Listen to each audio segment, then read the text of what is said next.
A sonnet for Kathleen. With your orchid, I can see what this naming means to me.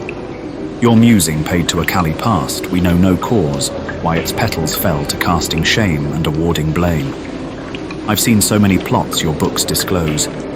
A ruse battles with what we knew at birth, there is no verdict like a curse, burned into the heart of Aina, forgotten queen, a spider, moth, or stinging bee. A garden of blossoms grows, the very hybrids that led to our shadowing.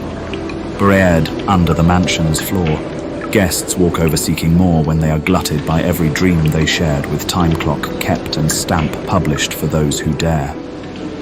I read the letters you wrote with ink, a malevolent script that winds the keys, so we assure our desperate need to Orchid's name and muddle our offering with our fame.